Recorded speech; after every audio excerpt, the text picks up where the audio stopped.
L'heure est grave. Notre pays est en danger. Néhémie 2, 17. Déclaration de la Conférence épiscopale nationale du Congo Senko sur la situation sécuritaire du pays. Nous, archevêques et évêques, membres de la Conférence épiscopale nationale du Congo Senko, réunis en assemblée plénière extraordinaire à Kinshasa du 7 au 9 novembre 2022, préoccupés par la dégradation de la situation sécuritaire dans notre pays, émus par notre mission prophétique, nous tirons la sonnette d'alarme sur le danger que court notre pays et sur la responsabilité de nous tous pour y faire face.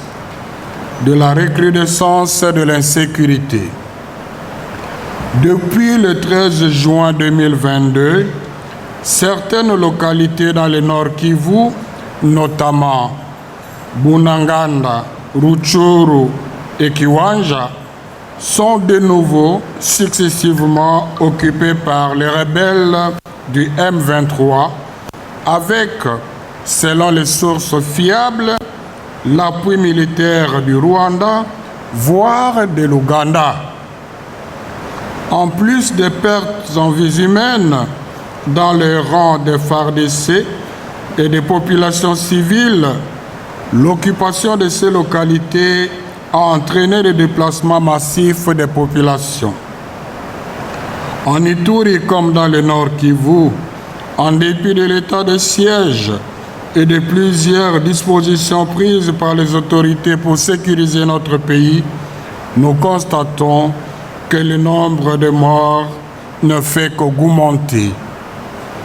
Malheureusement, la communauté internationale et les organisations régionales qui disposent de leviers pour faire justice au peuple congolais affichent une attitude hypocrite qui révèle une certaine complicité. En ce moment où nous avons besoin de renforcer la cohésion nationale pour faire face aux ennemis de notre pays, nous assistons dans la partie l'ouest, précisément dans les territoires de Kwamount et de Bagata, à un conflit foncier intercommunautaire de grande ampleur opposant les Téké et les non-Téké, majoritairement Yaka, qui ont toujours vécu en harmonie. Des centaines de personnes y ont perdu la vie et beaucoup sont contraintes à l'errance et vivent dans des conditions dramatiques.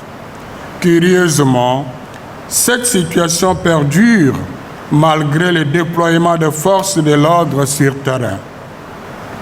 Dans le Congo central, notamment à Kimpangu, à Mbanzangungu et à Sonabata, beaucoup de nos compatriotes sont déguerpis de leurs villages, leurs habitations détruites et, plus grave encore, leurs cimetières profanés parce que leurs terres sont vendues au mépris de leurs droits à des personnes étrangères non autrement identifiées. Hélas, les cas du genre se retrouvent en plusieurs endroits dans notre pays. Notre nation est en danger. Si nous n'y prenons garde, nous allons nous réveiller un matin avec un pays balkanisé de l'une ou de l'autre manière. Le risque est grand que le pays soit éclaté. Aussi est-il impérieux que chacun de nous assume ses responsabilités citoyennes. Assumons nos responsabilités. La responsabilité des gouvernants. Il est plus que temps que l'État assure à tous les citoyens les droits les plus élémentaires à la vie et à la sécurité et au pays son intégrité territoriale. Pour ce faire, l'effort de guerre s'impose et doit être effectif. À cet effet, Il faudrait impérativement réduire le train de vie de nos institutions et de nos dirigeants pour renforcer nos moyens de défense, moderniser, équiper conséquemment notre armée et bien motiver nos forces de sécurité. À considérer tous les efforts déployés par les autorités pour sécuriser notre pays et les résultats obtenus, ici est de mettre en place un cadre national large au-delà des affinités politiques afin d'évaluer les initiatives déjà prises en vue d'arrêter de nouvelles stratégies pour sauver la nation. Aussi sommes-nous convaincus qu'aucune solution durable à l'insécurité ne sera possible sans une justice véritable. À ce sujet, nous déplorons le fait que des personnes identifiées comme responsables des milliers de morts ne sont jamais interpellées. Nous en voulons pour preuve les personnes citées dans les rapports mapping et qui sont encore actives dans l'est de la RD Congo. Il en est de même des faux chefs coutumiers à Kwamount. Le Parlement doit privilégier l'intérêt supérieur de notre pays par rapport aux arrangements politiques qui desservent la population congolaise. Nous encourageons les efforts diplomatiques comme solution éventuelle à la tragédie que nous vivons. Cependant, l'intégrité territoriale et la souveraineté nationale ne sont pas négociables.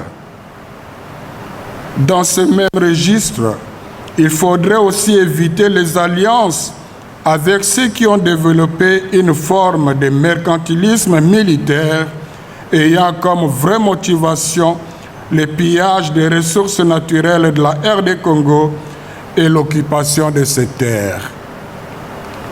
La responsabilité des acteurs politiques de l'opposition.